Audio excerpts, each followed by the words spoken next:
श्री हरिराम व्यास जी को जब अपने जीवन के अंत काल में रास का दर्शन हुआ मानसरोवर पर, तो रास में एक लीला हुई कि ठाकुर जी और किशोरी जी में आपस में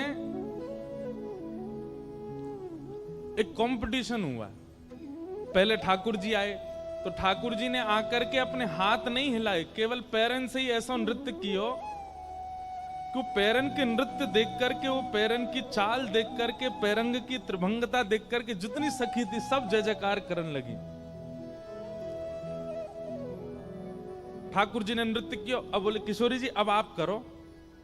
किशोरी जी आई तो किशोरी जी अपने हाथन से ही नृत्य कर रही हैं, पैर नहीं चला रही हैं। ये नृत्य कला में ऐसा होता है, जब आप शास्त्रीय नृत्य देखेंगे तो वहां पैरों से ही नृत्य होगा, हाथों से ही ध्वनि निकालेंगे, ऐसी ऐसी एक्सप्रेशंस बनाएंगे, वो वैसे नृत्य का स्वरूप चल रहा था। ठाकुर जी बोले हाथंते तो कोई भी नृत्य करेगो, पामंते करके दिखाओ, हाथ नहीं हिलने चाहिए, बस पामन से नृत्य करो। तो किशोरी जी जैसे ही नृत्य करने आई तो आप नृत्य करते करते करते करते करते करते किशोरी जी ने ऐसी गति पकड़ी चरणन से कि सबके नेत्र खुले रह गए, अपलक नेत्रन से सब देख रहे हैं और श्री जी नृत्य कर रही हैं। हरिराम व्यास जी के नेत्र सजल हो गए किशोरी जी के नृत्य को देख के। लेकिन तभी क्या हुआ, किशोरी जी के एक चरण का नूपुर टूट गया और जैसे ही नूपुर टूटा तो जब दो चरणों से जब नृत्य होता है तो दोनों चरणों के नूपुरों की ध्वनि से ही गति बनती है। अब एक नूपुर जैसे ही टूटा तो एक पैर की गति की आवाज आ रही है, दूसरे पैर की नहीं आ रही। तो कहते हैं 9 गुण तोरी नूपुर गयो। हरिराम व्यास जी ने कितनी द्रुत गति, ये बताने का विषय नहीं है, ये तो आपको सोचना पड़ेगा, ये तो आपको अनुभव करना पड़ेगा। हरिराम व्यास जी ने वही गति पकड़ी जिस गति से किशोरी जी नृत्य कर रही हैं और पीछे जाकर के अपने जनेऊ को, ब्राह्मण जनेऊ पहनते हैं ना, जनेऊ को पकड़ करके तोड़ा और तोड़ करके किशोरी जी के नूपुर को, नृत्य करती हुई किशोरी जी के पीछे चलते चलते ही उस नूपुर में अपना जनेऊ पिरो करके बांध करके किशोरी जी के पैर में बांध दिया। नृत्य रुकने नहीं दिया किशोरी जी का। 9 गुण तोरी नूपुर गयो महत सभा मधिरास के।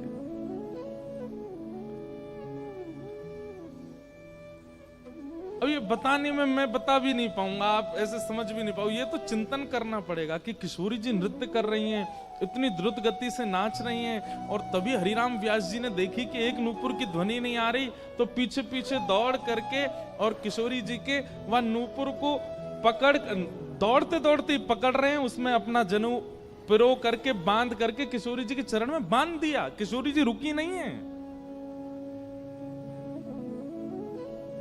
और वह जो प्रतियोगिता चल रही थी उसमें किशोरी जी की विजय हो गई, किशोरी जी जीत गई। वो तो आज तक निकुंज में ऐसी कोई प्रतियोगिता हुई ही नहीं जिसमें ठाकुर जी जीते हों, सब में श्री जी जीतती हैं।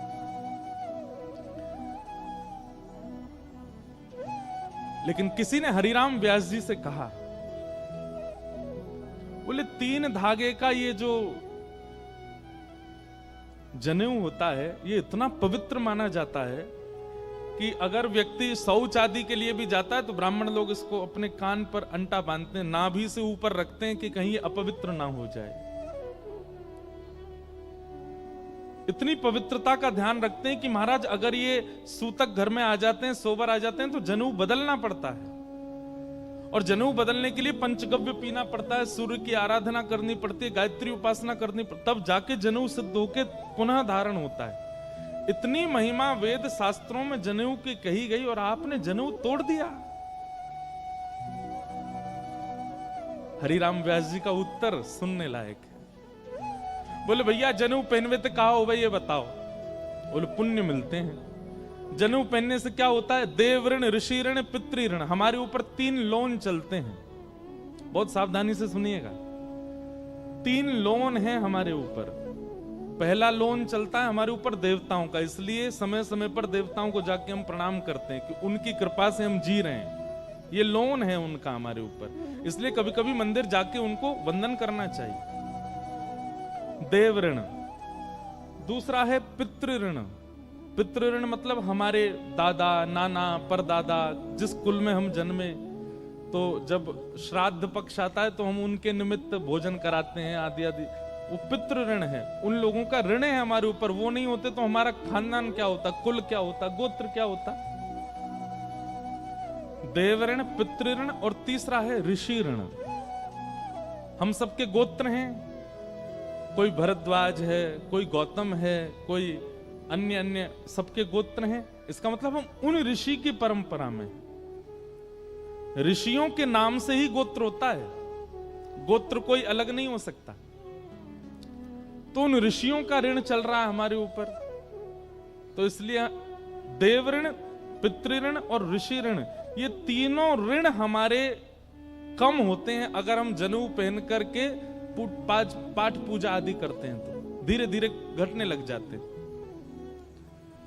हरिराम व्यास जी बोले देव ऋण, ऋषि ऋण, पितृ ऋण घटते हैं, गायत्री की उपासना होती है, पुण्य की प्राप्ति होती है, स्वर्ग अपवर्गों की प्राप्ति होती है, धर्म सुदृढ़ होता है जनेऊ पहनने से। भैया तुम सबरे तो अपने पुण्यन को, धर्मन को, ऋणन को कंधा पे डारे डोलो, मैंने तो तोड़ के श्री जी के चरणन में बांध दिए। मेरे सबरे धर्म, मेरे सबरे पुण्य, मेरे सबरे जीवन के जो भी मोह प्राप्त होना होगा, सब मेरी किशोरी जी के चरणन में। ऐसे श्री हरिराम व्यास,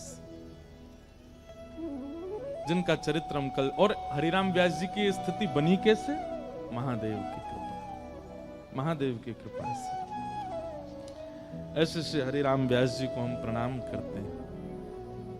आज जिन भक्त का चरित्र हम सुनने वाले हैं वे हैं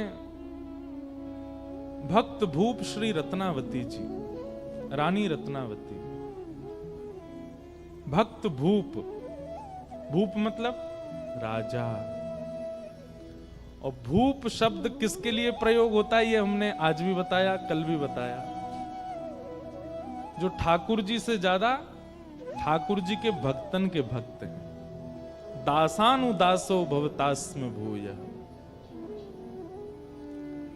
ऐसी भक्त भूप श्री रत्नावती जी।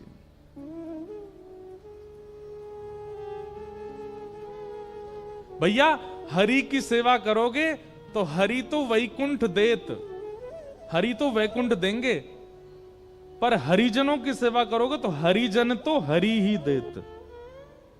समझ में आई बात? लिख लीजिएगा कहीं पर, हरि की सेवा तो वैकुंठ देत, पर हरिजनन की सेवा तो हरि को ही देत। ठाकुर जी तो प्रसन्न है कि ज्यादा से ज्यादा कहा करेंगे वैकुंठ दे देंगे, लेकिन यदि हरिजन प्रसन्न हो गए, हरि के भक्त प्रसन्न हो गए, तो वो तो हरि को ही दे देंगे आपको। और ऐसी भक्तिमती श्री रत्नावती जी, नाभाजी उनको भक्तमाल में भक्त भूप कहते हैं। राजस्थान के आमेर घराने में जन्म हुआ भक्तिमती भक्त भूप श्री रत्नावती जी का। और यहां श्री नाभाजी ने, अब देखो जिनको नाभाजी के बारे में जानना है, जिनको भक्तमाल जी के बारे में जानना है, वो YouTube पर हमारी भक्तमाल सुन लेना। वहां हमने पहले दूसरे दिन पूरी भक्तमाल जी की व्याख्या बताई है। नाभाजी कौन है, भक्तमाल क्या है, जयपुर में हुई थी पिछले साल का, था वहां पूरा विस्तार, उसका विस्तार करा तो फिर 2 दिन निकलेंगे। श्री नाभाजी ने उन भक्तों के चरित्र गाए हैं भक्तमाल में, जिन जिन भक्तों के चरित्र उनके नेत्रों के आगे आते रहे, नेत्र बंद करके बैठ गए थे। जो भक्त सामने से आता दिखता उसका चरित्र लिख देते नाभाजी। ऐसा वर्णन आता है कि नाभाजी ने सबके चरित्र लिखे, लेकिन ब्रज भक्तों के चरित्र उनके चिंतन में नहीं आए। तब उन्होंने अपने गुरुदेव श्री अग्रदास जी से कहा, हे गुरुदेव, सबरे भक्त मेरे चित्त में आ रहे हैं, पर ये ब्रज के भक्त मेरे चित्त में क्यों नहीं आ रहे? तब उनके गुरुजी ने कहा कि देखो, तुमने भक्तमाल लिखने के प्रारंभ में भगवान के 10 अवतारों की वंदना की थी। मत्स्य, कूर्म, बराह आदि आदि भगवान के दशावतारों का तुमने वर्णन किया। बहुत ध्यान से सुनिएगा। अग्रदास जी बोले तुमने भक्तमाल के प्रारंभ में भगवान के दशावतार का वर्णन किया, तो उन 10 अवतारों की जिन जिन भक्तों ने आराधना की वो तुम्हारे चिंतन में आ रहे हैं। और ये ब्रजवारे जो हैं कहीं 10 अवतार को पूजे ही ना है, या हमारे तुम्हारे चित्त में नहीं आ रहे। ब्रज वाले तो तब आएंगे जब किशोरी जी को वंदन करो। तब श्री नाभा जी ने किशोरी जी का यश गाया। और नाभा जी ने नहीं गाया, अग्रदास जी ने पद गाया। मुझे पद याद नहीं तो सुनाता मैं। किशोरी जी के चरणों की वंदना जब अग्रदास जी ने की, तब नाभा जी के चित्त में सबसे पहले दिखाई दिए श्री हितरवंश महाप्रभु। और महाप्रभु जी का चरित्र लिखने के बाद तब दूसरे नंबर पर दिखाई दिए श्री स्वामी हरदास जी महाराज। और तीसरे में उनको दर्शन हुआ श्री हरिराम व्यास। किशोरी जी की वंदना के बाद फिर ब्रज के भक्त उनके चित्त में आने लगे और फिर उनकी रचना, उनके लीलाएं भी वो लिखने लगे। भक्तमाल सामान्य ग्रंथ नहीं है। भक्तमाल में वर्णित कई भक्तों के चरित्र ऐसे ऐसे अद्भुत हैं जिनको पढ़ सुनकर के व्यक्ति का मन कितना भी मलिन क्यों ना हो, पवित्र हो जाए। आप हमारे ब्रज वृंदावन में एक चीज देखोगे, जो वहां के साधु महात्मा घूमते रहते हैं ना, उनके गले में देखो कंठी माला, और यहाँ पे इतने बड़े बड़े ऐसे कंठा से होते हैं। उन पे राधा लिखा होगा, या फिर जय श्री कृष्ण लिखा होगा, जय श्री राम लिखा होगा। अगर वो मोटे और चौड़े हैं तो उनके भीतर भक्तमाल जी हैं। वो भक्तमाल पहन के रहते हैं 24 घंटा अपने कंठ में, क्योंकि ऐसी भावना है कि यदि किसी व्यक्ति के प्राण निकल रहे हों और अंतिम श्वास लेते समय भक्तमाल जी यदि छाती पर रखी होंगी, तो भक्तमाल में जितने भक्त हैं वो सब प्रकट होकर के उसको ठाकुर जी के नुकुंज में लेकर के जाएंगे। ऐसी भक्तमाल जी की भावना। तो उन्हीं भक्तमाल जी में श्री नाभा जी ने रत्नावती जी का चरित्र, और रत्नावती जी के चरित्र में भक्त भूप रत्नावती। मैंने जितने भक्तों के चरित्र लिखे हैं, उन भक्तों की अगर मैं राजा कह दूं, मैं अगर उन भक्तों की अधिष्ठात्री कह दूं, तो कोई कमी नहीं। रत्नावती जी कौन है? रत्नावती महाराज पृथ्वीराज जी की कुलवधू, आमेर के राजा पृथ्वीराज, उनकी बहू हैं, उनकी कुलवधू हैं। पृथ्वीराज जी भी पहले बहुत वामपंथी थे, बाद में ये भी वैष्णव हो गए। आप लोग वैष्णव का अर्थ क्या लगाते हो? वैष्णव का अर्थ क्या होता है? जो तिलक धारण करे, कंठी माला पहने, तुलसी आराधना करे, एकादशी व्रत करे, नाम जप करे, वो वैष्णव है। ये तो एक परिभाषा है ही। वैष्णव की दूसरी परिभाषा क्या है? सुनिए, जो पुण्य की कामना ना करे, जो देवताओं का यजन अपनी किसी स्वार्थ के लिए ना करे, जो हरि विमुख वस्तुओं को विष के भांति त्याग दे। समझ रहे हैं बात को? जो हरि से विमुख हैं उनको विष के भांति त्याग दे। वैष्णव कभी पुण्य नहीं करता। वैष्णव आराधना करता, भक्ति करता, सेवा करता, पूजा भी नहीं करता, वो वैष्णव। तो महाराज पृथ्वीराज जो थे ये पहले नास्तिक थे, और नास्तिक नहीं थे। एक गुरुजी थे इनके, लेकिन वो गुरुजी तांत्रिक थे। तंत्र विद्या पर इनकी ज्यादा रुचि थी, और इनके गुरुजी का नाम था तारानाथ। बहुत ध्यान से सुनना। परंतु इनकी जो पत्नी थी वो वैष्णव थी। प्राचीन काल में राजाओं को एक ही चीज दिखती थी, कैसे भी हमारा जो राज शासन है वो बना रहे, उस पर कोई आक्रमण ना करे। और इस राज शासन की रक्षा के लिए जो दायित्व उठाएगा वो हमारे गुरुजी। सब लोग इधर देखो, बहुत सावधानी से सुनो। मतलब गुरु भी स्वार्थ से ही बनाते थे। तो पृथ्वीराज राजा ने तारानाथ जी को अपना गुरु बनाया, लेकिन उनकी पत्नी वो वैष्णव थी। उनके गुरुजी थे कृष्णदास पेहारी जी। ठीक है, पति पत्नी के गुरु अलग होना ये इसमें कोई दोष नहीं है। अगर पत्नी हरिदासी है और पतिदेव रामानंदी हैं, या पतिदेव गौड़िया वैष्णव हैं और पत्नी जो है वो हरिवंशी है, कोई दिक्कत नहीं है। दोनों वैष्णव हैं तो अच्छा है। लेकिन दिक्कत हो जाती है जब एक वैष्णव है और दूसरा जो है वो वैष्णव नहीं है, दूसरा या तो नास्तिक है या किसी और पथ का है, तो बहुत दिक्कत होता है निर्वहन करना।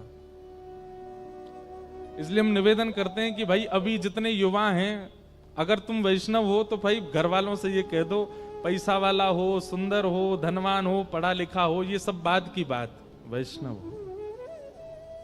वैष्णव वैष्णव साथ रहें तो ज्यादा अच्छा है। तो पत्नी तो थी वैष्णव, लेकिन श्री पृथ्वीराज जी महाराज जो थे वो तांत्रिक गुरु जी के चेला थे। कभी बलि चढ़वाते थे उनसे, कभी आधी रात बुलवा करके भिन्न भिन्न प्रकार के हवन करवाते थे, कभी कुछ करवाते कभी कुछ करवाते।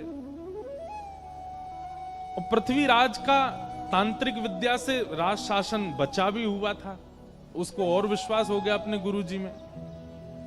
अपने गुरुजी से रोज कहते थे, गुरुजी आप मेरे घर कभी प्रसाद पाने आओ।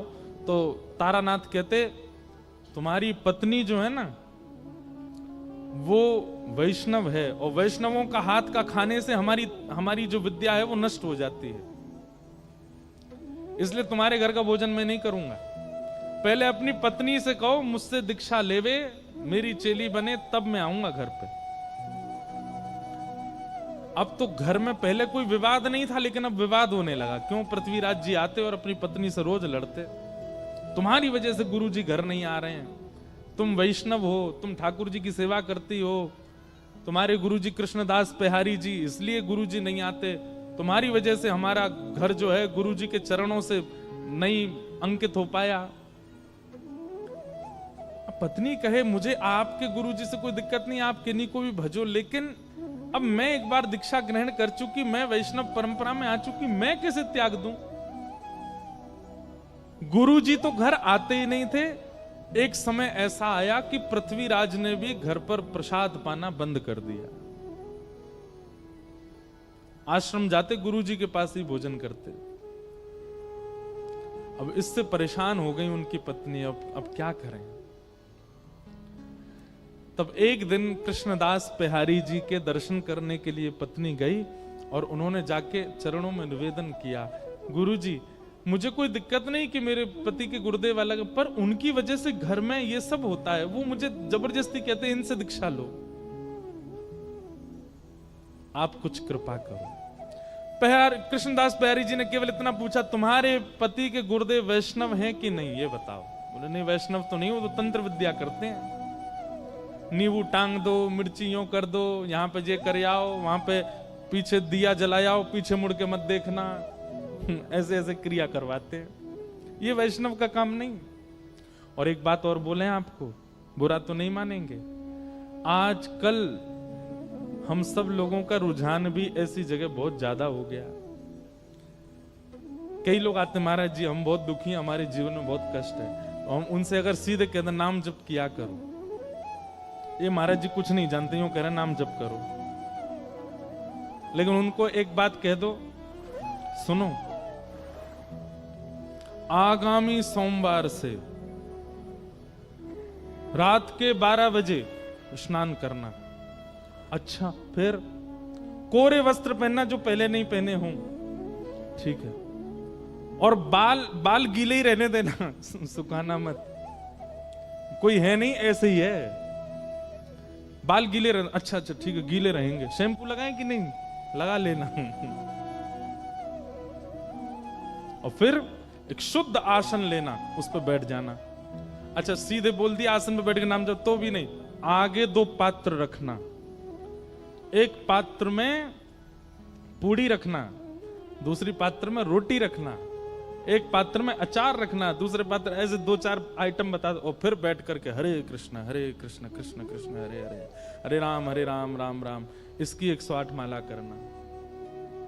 सांचे गुरु जी हैं, बिल्कुल बिल्कुल सही बता। गीले बाल, नए वस्त्र, रात के 12 बजे, बस इसलिए नाम जप हो जाएगा। महाराज जी पूड़ियों का क्या करना है? सुबह उठ करके गैया को खवा देना, तुम्हारे सारे संकट मिट जाएंगे। बस महाराज, दीक्षा कब दे रहे हैं गुरु जी आप तो ज्यादा जानकार। मतलब हमको सीधे सीधे कह दिया जाए कि नाम जप से कल्याण होगा, तो हम लोगों में विश्वास नहीं उठता। और वही बात यदि 4 जगह घुमा करके कुछ ऊट पटांग बातें बोल के कह दी जाए तो हम मान लेते हैं।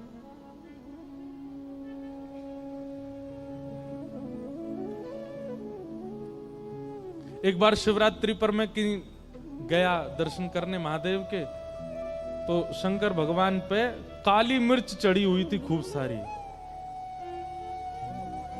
मैंने कि ये क्या है? बोले कि वो कुछ चढ़ा के ऐसे ऐसे होता है ये करने। मैंने जय हो, आज शंकर जी बेचारे पजर गए होंगे। क्यों? वैष्णव इन सब में इतने उसके लिए नाम सबसे बड़ा है, उसके लिए सेवा सबसे बड़ी, उसके लिए कथा सबसे बड़ी। अपना कर्म करता रहेगा। गिरना उठना ये तो स्वाभाविक है, संसार में सबके साथ होगा। किसी एक क्रिया से आप कभी ना गिरो, ऐसा नहीं हो सकता। आज नहीं तो कल, कल नहीं। एक बात कह दें, तंत्र विद्या से हां, जो कल होना है वो परसों पे टल जाएगा, लेकिन होगा जरूर, बच नहीं पाओगे उससे। इसलिए भैया जो आ रहा है आज ही भोग लो, काय को उसको टालो इतना दूर। तो कृष्णदास बिहारी जी बोले, तुम्हारे पतिदेव के गुरुजी वैष्णव नहीं है? बोले वैष्णव तो नहीं है, वो तो ये सब क्रियाकलाप करवाते हैं। बोले रुको हम देखते हैं उनको जाके। और यहां बिहारी जी अपना कमंडल लेकर के और पहुंच गए। आमेर से थोड़ी दूरी पर ही तारानाथ की आश्रम था। वो आश्रम के द्वार के बिल्कुल बाहर जाकर के कृष्णदास बिहारी जी बैठ गए, अपना चिमटा गाड़ दिया, धूना लगा करके वो बैठ के वहीं अपना भजन करने लगे। भीतर जाकर के किसी ने हल्ला किया, बोले बाहर द्वार पर एक महात्मा बैठ गया, आकर के हवन आदि कर रहा है। तो एक तारानाथ जी ने ऊपर से देखा, तो देख करके बोले इसको हटाने का प्रयास करो, इसको यहां से हटाओ, कहीं ऐसा तो नहीं है अपने भक्ति प्रभाव से हमारी तंत्र विद्याओं को नष्ट कर रहा हो। सब लोगों ने जाकर के प्रयास किया, लेकिन कृष्णदास बिहारी जी को कोई हटा नहीं पाया। तब तारानाथ ने सोचा इनको तो मैं हटाऊंगा। तो उसने क्या किया, अपनी तंत्र विद्या से शेर का रूप धारण किया। और शेर का रूप धारण, उसको लगा ये डर के मारे भाग जाएंगे। शेर बन करके जैसे ही आया कृष्णदास बिहारी जी के पास, दहाड़ने लगा सामने खड़ा होकर के। कृष्णदास बिहारी जी बोले, हो तो तुम गधे और बन के शेर आए हो। कमंडल से जल हाथ में लिया और भजन के प्रताप से उस पर डाल दिया। बोले जो तुम्हारा स्वभाव है तुम वैसे बन जाओ। वो शेर से गधा ही बन गए। और गधा बन करके महाराज भागे भागे भागे दूर जाकर के कहीं गधा के झुंडन में खड़े हो गए। पृथ्वीराज राजा का नित्य का नियम था कि वो रोज अपने गुरुजी को प्रणाम करने जाते थे। आज जैसे ही गाजे बाजे दल बल के साथ में गुरुदेव को प्रणाम करने के लिए आए, तभी पृथ्वीराज राजा ने देखा कि गुरुदेव के आश्रम के द्वार पर कोई महात्मा बैठा है और मंदिर के जितने और संत थे वे सबरे हाथ जोड़ करके रो रहे हैं सामने बैठ के। पृथ्वीराज अपने घोड़े से उतरे, बोले कि क्या हुआ और ये महात्मा कौन है, गुरुजी कहां हैं? बोले हमारे गुरुजी शेर बन के आए थे इनको डराने के लिए, पर इन्होंने कुछ कर दिया, गुरुजी मिल नहीं रहे, पता नहीं कहां चले गए। पृथ्वीराज रोने लगा। गुरु के प्रति बड़ी निष्ठा थी उनकी। बोले भगवान मेरे गुरुदेव कहां है? बंधु एक बात और कहें, गुरु की परख भी कथा से होती है।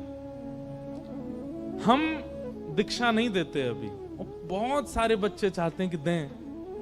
हम कहते पहले कथा सुनो, और कथा सुनते सुनते सुनते सुनते एक दिन ऐसा होगा, या तो स्वप्न में, या तो अनुभव में, या तो दृष्टि में। अभी क्या होता है कि कथा से आपके ऊपर प्रभाव ऐसा पड़ता है, आपको लगता है यही गुरुजी बढ़िया है, इन्हीं कोई गुरु बनाओ जो कथा सुना रहे। नहीं, ये गुरु शिष्य का संबंध प्रभाव देख करके नहीं करना है। गुरुजी अपने आप आपके चित्त में प्रकट होंगे, अपने आप आपको ऐसा कुछ होगा, जिनकी दृष्टि, जिनका स्वभाव, जिनकी चाल चलन, जिनका रूप, जिनकी वाणी आपको स्थिर कर दे, और कोई भावना चित्त में प्रकट ना हो, समझ जाओ वही आपके गुरु हैं। उन्हीं के प्रति गुरु भाव रखो, गुरु निष्ठता रखो।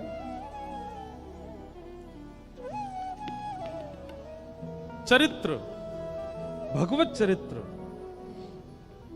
और भक्त चरित्र, ये भी सामर्थ्य प्रदान करते हैं, दृष्टि प्रदान करते हैं, अनुभव प्रदान करते हैं, कौन गुरु कौन नहीं। बहुत सावधानी से सुनो। तो पृथ्वीराज व्याकुल हो गए और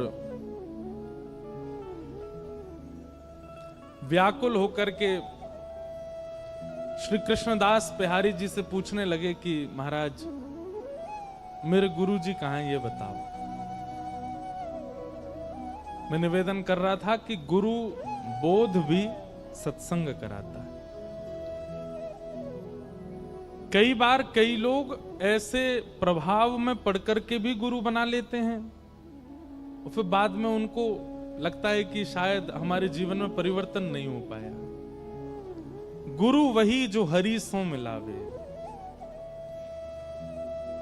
गुरु वही जो भक्ति मार्ग दिखावे, गुरु वही जो वृंदा विपिन बसा दे, जो वृंदावन बसा दे, सब छुड़वा दे, तो वृंदावन ही प्रिय लगने लग जाए, वही गुरु है। गुरु वो नहीं जो अपनी आराधना प्रधान रखे। कई लोगों के वचन ऐसे होते हैं कि उनके वचनामृत सुन के वो प्रिय लगने लगते हैं, पर वचनामृत वो श्रेष्ठ जिनके वचनामृत से श्री कृष्ण प्रिय लगने लगे, जिनके वचनामृत से श्री जी प्रिय लगने लगे, वो वचन श्रेष्ठ। तो पृथ्वीराज गलत गुरु बना चुके हैं अपने जीवन में। आज पेहारी जी के सामने जाकर के बोले महाराज मेरे गुरु जी कहां हैं, मैं आपसे कुछ नहीं चाहता, अपने पूरे आमेर के किले को आपके चरणों में न्योछावर कर दूंगा, बस मेरे गुरुदेव का पता बता दीजिए वो कहां हैं। पेहरदास जी बोले तुम्हारे गुरुजी अब गधा बन गए हैं। पृथ्वीराज सुनकर के पहले तो गुस्सा हो गया, बोले ये क्या बोल रहे हैं आप? बोले हम सत्य बोल रहे हैं, ढूंढ लो, नहीं तो तुम तो राजा हो, पूरी सेना लगा के ढूंढ लो, तुम्हारे गुरुजी मिल जाएं तो। पृथ्वीराज ने यही किया, पूरी सेना लगा दी, 3 दिन निकल गए लेकिन गुरुजी नहीं मिले। अंत में आके बोले बताइए ना कहां? बोले हम तुम्हें बता रहे हैं तुम्हारे गुरुजी गधा बन गए। तो बोले गधा बन के भी तो कहीं गए होंगे? बोले गधाओं के झुंड में जाके ढूंढो, मिल जाएंगे। बोले पता कैसे लगेगा? हाँ ये हमारे गुरुजी हैं। तो तुम्हारे गुरुजी क्या करते थे? कानन में कुंडल पहनते थे, पैरों में कड़ूला, हाथ में कड़ूला पहनते थे। बोले हाँ जो 4 कड़ूला वाले कान में कुंडल वाला गधा वही तुम्हारे गुरुजी हैं, जाओ ले आओ। पृथ्वीराज गया, गधों की खोज करने लगा। तभी एक दूर गधा बैठा था, नेत्रों से आंसू गिर रहे थे, उसके कानों में कुंडल थे, हाथों में कड़ूला। पृथ्वीराज गिर गया, जय हो गुरुदेव, मेरे गुरुदेव मिल गए। लेकर के बिहारी जी के पास आया, बोले ये आपने क्या कर दिया मेरे को? बोले देखो हम तुम्हारी नेत्र खोलना चाहते हैं, ये तंत्र विद्या में पड़े हुए और दुनिया भर के इन सब कार्यों में पड़े हुए ये गुरु नहीं हो सकते हैं। गुरु वही जो हरि सो मिलावे। क्षमा कीजिए, एक तो आपकी भी गलती है, आपकी नहीं मतलब हम तो पूरी दुनिया को ही कह रहे हैं, गलती है कि हम गुरु से भी केवल अपनी जिज्ञासाएं ही क्यों पूछते हैं। हमारे घर में सब सुखी हो जाए, सब अच्छा हो जाए, यही याचना क्यों करते हैं? कभी ये क्यों नहीं कहते कि चलिए भले ही हमारे घर में सब कलेश हैं, हमारे घर में सब व्यथित है, हमारे काम नहीं बनते, पर ये सब छोड़िए, ये बताइए हरि कब मिलेंगे, ठाकुर जी कब मिलेंगे? बिहारी जी ने कहा तुम्हारे गुरुजी तंत्र विद्या बहुत जानते थे, इनसे कह दो अपने आप अपने रूप में आ जाएं। तो गधे को पकड़ के अब पृथ्वीराज कह रहे गुरुजी आप आ जाइए अपने रूप में, दिखा दीजिए इनको। गुरुजी सिर हिलाने लगे, बोले मैं नहीं आ पा रहा हूं।